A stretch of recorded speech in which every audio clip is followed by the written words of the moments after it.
নমস্কার বন্ধুরা, কেমন আছো তোমরা? একটা খুব সিরিয়াস ম্যাটার নিয়ে আজকের এই ভিডিওটা তোমাদের সাথে আলোচনা করতে যাচ্ছি। প্রথমত, আমাদের যে সমস্ত স্টেশনারি দোকানগুলো রয়েছে, বেশিরভাগ যারা হকারি করতো, মানে হকার্স ইউনিয়ন থেকে যে সমস্ত দোকানগুলো ছিল, সেগুলোকে আমাদের রাজ্যের স্টেশনে মানে রেলের তরফ থেকে এবং রাষ্ট্রীয় রেলের তরফ থেকে উচ্ছেদ করা হচ্ছে। যেটা একটা ভালো ডিসিশন কি খারাপ ডিসিশন আমি তোমাদের পুরো এক্সপ্লেন করছি, যে এখানে কার দোষ কি কার না দোষ। আর প্রত্যেক কটা পলিটিক্যাল পার্টি যারা অপোনেন্টে রয়েছে তারা এখানে নিজেদের রাজনীতিটাকে গরম করার জন্য চলে এসছে। আচ্ছা, আমার প্রথম কথা হচ্ছে, যখন দোকানগুলো ভাঙা হচ্ছে, প্রথমত আমাদের রাজ্যে বামপন্থীদের জন্য শ্রমিক আন্দোলনের নামে তারা যেই সমস্ত আন্ডুগান্ডু মানে কাজ করেছে, সেই কারণে আমাদের রাজ্যে এখনো পর্যন্ত কোনো কর্মসংস্থান আসেনি। কর্মসংস্থান নেই, উপরন্তু হকার্সগুলোকে উচ্ছেদ করে দেওয়া হচ্ছে, এরপরে তো রাজ্যে ক্রাইম রেট হাই হবে। একবারও ভেবে দেখেছেন? ক্রাইম রেট হাই হবে, যে সমস্ত হকারদের তুলে দেওয়া হচ্ছে তাদের ছেলেমেয়েরা কোথায় যাবে? যাদের লোন চলছে তারা কি করবে? এবং যেই এরিয়াতে তাদের দোকান ছিল বা রয়েছে, সেই এরিয়াতে যেই দোকানটা রয়েছে, সেই এরিয়াতে যদি হকার্স উচ্ছেদ করে দেয়, সেই দোকানদারটা যদি একটা কোনো পাকা দোকান ভাড়া নেয়, কেনার তো ক্ষমতা নেই। কেনার ক্ষমতা থাকলে হকার্স হতো না, স্টেশনারি দোকান বানাতো না। তো ভাড়া যখন নেবে, সেই ভাড়ার দোকানের দাম মিনিমাম প্রপার এরিয়াতে ভাড়া হবে 10 থেকে 20 হাজার টাকা। তো একটা হকার যদি মাস গেলে 10 থেকে 20 হাজার টাকা ভাড়া দেয়, সে তাহলে ইনকাম কি করবে? আর যেই সমস্ত মালিকরা সেই দোকান ভাড়া দেবে তারা তো অর্ধেকের বেশি বাংলাদেশি, বড় লোক বাংলাদেশি। এবার ভাবো কি করে। প্রথমত, বিজেপি সরকার বলো, সিপিএম সরকার বলো, তৃণমূল সরকার বলো, এরা কিছু করুক আর না করুক, গরিব মানুষদের পেটে লাথি মেরেছে। কিভাবে? স্কিমটা শোনো। প্রত্যেক কটা এমপির স্যালারি হচ্ছে 1,20,000 টাকা। 1,20,000 টাকা কিসের দরকার এদের? এরা তো সমাজসেবক। এবার অনেকে বলবে, ভাই সংসার চালানোর জন্য তো দরকার, অবশ্যই। তাহলে 20,000 টাকা নিক, 30,000 টাকা নিক, 40,000 টাকা, ম্যাক্সিমাম 50,000 টাকাই নিক। 1,20,000 টাকা মানে বুঝতে পারছো? 1,00,000 টাকাও ধরি, তাহলে বছর গেলে কত হচ্ছে? 1 কোটি টাকার উপরে। এরা 1 কোটি টাকা বছরে, মানে 5 বছরে 5 কোটি টাকা ইনকাম করে নিয়ে চলে যাচ্ছে। এরা তো সমাজসেবক নাম দিয়েছে, তো সমাজসেবকের নামে 1,20,000 টাকা কিসের দরকার এদের? আর এই যে রেলের সম্পত্তি, এটা তো রেল ভাঙবে। যখন হকার্স বসানো হচ্ছিল, বামপন্থীরা কর্মসংস্থান করতে পারেনি, তো হকার্স যখন বসিয়েছিল, তারা রেল সম্পত্তিতে কেন বসেছিল? তারা তো চাইলে ইয়েতে বসাতে পারতো। এমন একটা, যখনকার দিনে তো আমাদের রাজ্যের পপুলেশনও কম ছিল এবং জায়গাও বেশি ছিল।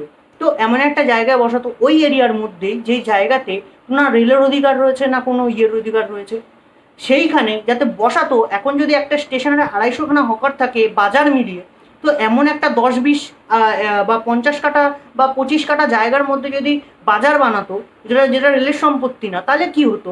এই যে হকারসগুলো উচ্ছেদ হচ্ছে, সরকার থেকে টাকা দিত এবং একটা বিল্ডিং তৈরি করতো, এবং বিল্ডিংয়ের মধ্যে একটা মার্কেট তৈরি করে দিত পুরো, যাতে সবার ইনকাম হতো। তাহলে তাদের উচ্ছেদের ভয় থাকতো না। কিন্তু তারা তো তা করেনি। এক একটা পলিটিশিয়ানের বাড়ির থেকে 50 থেকে 60 কোটি টাকা পাওয়া যায় ক্যাশ। আর একটা সাধারণ মানুষ যদি 10 টাকা ট্যাক্স না দেয়, তাহলে তার বাড়িতে নোটিশ চলে আসে। ইয়ার কি চলছে? দেশের স্বাধীনতার জন্য যারা জীবন দিচ্ছিল না, ক্ষুদিরাম উপরে গিয়ে ভাবছে যে আমি কেন আমার জীবনটাকে এইভাবে নষ্ট করলাম, আমার জীবনটাকে এই এই এই সমস্ত ব্রিটিশ শাসকদের কাছে নিলাম করে দিয়ে গেলাম। এক ব্রিটিশ সাম্রাজ্যের থেকে স্বাধীন হওয়ার জন্য আমরা উঠে পড়ে লেগেছিলাম, আর এক ব্রিটিশ সাম্রাজ্যতে এসে পড়েছি। এবার অনেকে বলবে এটা বিজেপির সরকার এসে করছে না, এটা কোনো সরকার এসেই করছে না, এটা সব সরকারের নিয়ম। মুসলিম যখন দোকান ভাঙা হচ্ছে, কোনো হিন্দুরও দোকান আছে, মুসলিমেরও দোকান আছে, যখন বলে মুসলিম মুসলিম ভাই ভাই, তাহলে আর এক বড়লোক মুসলিম ভাই কেন গরিব মুসলিম ভাইয়ের পাশে দাঁড়াচ্ছে না? বা এক গরিব হিন্দু ভাইয়ের কাছে এক বড়লোক হিন্দু ভাই দাঁড়াচ্ছে না পাশে? কই একবারও তো তাদের দেখছি না, তাদের তো পাত্তাই নেই। আর যে সমস্ত ইল্লিগাল বাংলাদেশিরা ওখানে 10 কাঠা বেচে এখানে 2 কাঠা কিনেছে, 10 বিঘা বেচে এখানে 1 বিঘা কিনেছে, তাদেরকে কেন দেশ থেকে ছাড়া করা হবে না? যে সমস্ত ইনফিল্ট্রেটারদের, যারা ক্যাথা কম্বল, গরিব মানুষ পেটের দায়ে এসছে, আমি মানছি ওদের জিহাদি মানসিকতা বহু মানুষের রয়েছে, কিন্তু যখন মুসলিমদের তাড়ানো হচ্ছে, তাহলে হিন্দুদেরও তাড়ানো দরকার। এবার অনেকে বলবে, ভাই তুমি এটা কি বলছো, তুমি তো কমিউনিস্ট। না, আমার কথাটা তোমরা লজিক্যালি বুঝবে।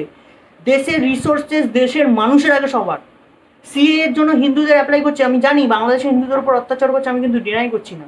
কিন্তু যখন এদেরকে সিএ এর জন্য আবেদন করা হচ্ছে, তখন এদেরকে একটা ক্লজ কেন অ্যাড করে দেওয়া হচ্ছে না, যে সিএ এর জন্য অ্যাপ্লাই করার আগে 71 সালে যারা পাকিস্তানিদের অত্যাচারে এখানে এসে ছিল, তারা তো এক কাপড়ে এসেছিল। তো সিএতে যারা অ্যাপ্লাই করছে তারাও এক কাপড়ে এসে এখানে মাথার ঘাম পায়ে ফেলে নিজেদের প্রপার্টি করবে? একবারও তো বলছে না।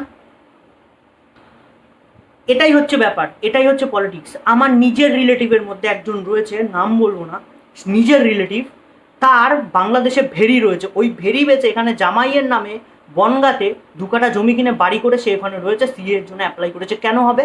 এই কারণের জন্যই তো যারা এখনো ভাড়া থাকছে তারা ভাড়াতেই থেকে যাচ্ছে, প্রপার্টি প্রাইসেস হাই হয়ে যাচ্ছে। আমাদের দেশে যারা কোর বাঙালি ছিল, কোর ভারতীয় ছিল, তারা নিজেদের প্রপার্টি করতে পারছে না। এগুলো কেন হবে? এগুলো কেন হবে? কোনো ঝান্ডার, যারা হকার্স যদি কেউ ভাই দেখে থাকো, কোনো ঝান্ডার তলায় যেও না। ঝান্ডার তলায় গেলে ওই ঝান্ডা কিন্তু নিজের স্বার্থ বুঝে চলে যাবে। হয়তো আরও 20 বছর টাইম পেয়ে যাবে তোমরা তোমাদের হকারি করার জন্য, কিন্তু ওই 20 বছরে কিন্তু তোমাদের পার্মানেন্ট সলিউশন হবে না। কারণ 20 বছরে যে টাইমটা তোমরা পাবে, ভাবছো যে আমরা দোকান কিনে নেবো, পারবে না কিনতে। কারণ 20 বছর, আজকে যে দোকানের ভ্যালুয়েশন 20 লাখ টাকা রয়েছে, 20 বছর বাদে ওই ভ্যালুয়েশন হবে 40 থেকে 50 লাখ টাকায়, বাড়বে ছাড়া কমবে না। কোনো ঝান্ডার এরিয়াতে যেও না, জাতীয় ঝান্ডা নাও, সংসদ ঘেরাও করো, এছাড়া কোনো উপায় নেই। এছাড়া কোনো তোমাদের কাছে উপায় নেই। কারণ এরা শুধু বিজেপি সরকার এসছে বলে না, টিএমসি সরকারের আমলেও যদি রেল চাইতো তাহলে রেল ভেঙে দিতে পারতো, রেল ভেঙে দিতে পারতো। এরপরে ক্রাইম রেট হাই হবে। যদি মানুষের পেটে ভাত না পড়ে, তাদের মাথায় বলে না খালি মাথা শয়তানের বাসা, হবে এটা। পুলিশ কত জায়গায় আটকাবে? কর্মসংস্থান না বানিয়ে আপনারা এইভাবে উচ্ছেদ করছেন। আর কর্মসংস্থান হতে হতো বিগত 1.5 থেকে 2 বছর টাইম লাগবে। কী করে হবে?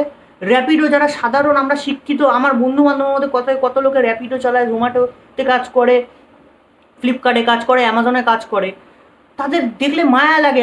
আমরা নিজে যারা কলেজ পাশ করে ভাবছিলাম কোনো মানে কোনো ভালো কাজ করব, কাজই নেই। তারা কী করবো? ওই একটা স্কুটি কিনেছে, কেউ বাইক কিনেছে, ওই ডেলিভারি করছে এই রোদ্দুরের মধ্যে। পড়াশোনা শেখা, শিক্ষিত এমএ পাস ছেলেরা টোটো চালাচ্ছে, অটো চালাচ্ছে।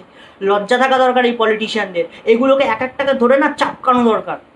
এদের নরকেও ঠাঁই হবে না। ভগবান যদি থেকে থাকে, যদি কোনো এন্টিটি থেকে থাকে, তাহলে এদের নরকেও ঠাঁই হবে না। এদের না নরকে ঠাঁই হবে না স্বর্গে ঠাঁই হবে না। সারা জীবন যতদিন পৃথিবী থাকবে ততদিন এরা অতৃপ্ত আত্মা হয়ে উঠবে।